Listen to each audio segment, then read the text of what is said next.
வெளிநாட்டு தொழிலாளர்களுக்கு வந்து நம்ம வந்து நம்மட யூடியூப் சேனல் சார்பாக வந்து நம்ம நிறைய உதவிகள செய்றோம். நஃபீல் தமிழ் மீடியா யூடியூப் சேனல் சார்பாக நிறைய உதவிகள செய்தோம். ஆனால் வந்துட்டு இந்த பாஞ்சு வெளியில வேலை செய்ற ஆட்களுக்கு வந்து சட்டவிரோதமா இருக்கிற ஆட்களுக்கு வந்து நம்ம வந்துட்டு உதவி செய்ய முடியாத எக்காரணத்த கொண்டு. காரணம் அது வந்து ஒரு சட்டவிரோதம் அப்படின்றதுனால வந்து நம்ம யாருக்குமே வந்துட்டு பாஞ்சு வெளியில வேலை செய்ற ஆட்கள், அக்காமா இல்லாம வேலை செய்ற ஆட்களுக்கு வந்துட்டு நம்மளால உதவி செய்ய முடியாது. சரியா? நம்மட சேனல்ல நீங்க போய்ட்டு பார்க்கலாம். நம்மட சேனல தொடர்ந்தும் பாருங்க, தொடர்ந்தும் சப்போர்ட் பண்ணுங்க. சப்ஸ்கிரைப் பண்ணுங்க. அது மட்டும் இல்லாம தொடர்ந்து வீடியோ பாருங்க. நம்மட வீடியோல வந்துட்டு என்ன தகவல் போட்டிருக்கி அப்படின்னு சொல்லி முழுமையா பாருங்க. அப்பதான் உங்களால புரிஞ்சு கொள்ள முடியும்.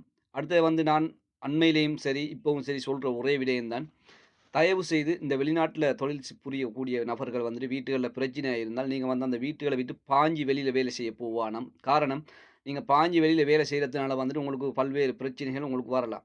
உங்களுக்கு பிரச்சனையா நீங்க வந்து எம்பேசில சரி, பீரோல சரி கம்ப்ளைண்ட் பண்ணி, அந்த கம்ப்ளைண்ட் மூலியமா போய்த்து உங்களுடைய பிரச்சனைக்குரிய தீர்வ பெற்றுக்கொள்ளுங்க. தயவு செய்து வீடுகள விட்டு பாய வேணாம் அப்படின்னு சொல்லி தான் சொல்ல முடியும். காரணம் என்னன்னு சொன்னா, வீடுகள விட்டு பாஞ்சு வெளியில வேலை செய்ற நபர்களுக்கு வந்து உண்மையிலே எக்காரணத்த கொண்டும் எங்களால உதவ முடியாது. உதவி செய்ய முடியாது. அது எங்களுக்கும் வந்துட்டு இந்த நாட்டு சட்டத்தின் அந்த சட்டத்தின் அடிப்படையில பார்த்தோம்ச்சுன்னா, அது வந்து சட்டவிரோதமான செயல். அதனால வந்து எங்களால உதவி செய்ய முடியாது. மத்தபடிக்கு வெளிநாட்ல பாதிக்கப்படக்கூடிய மக்களுக்கு வந்துட்டு என்னால முடிந்த உதவிய நான் செஞ்சு கொண்டிருக்கிறேன். இன்னமும் செய்வேன் அப்படின்னு சொல்லி இந்த வீடியோ முடிச்சுக்கிறேன். தொடர்ந்தும் சப்போர்ட் பண்ணுங்க. இன்ஷா அல்லாஹ் இன்னொரு வீடியோ சந்திப்போம்.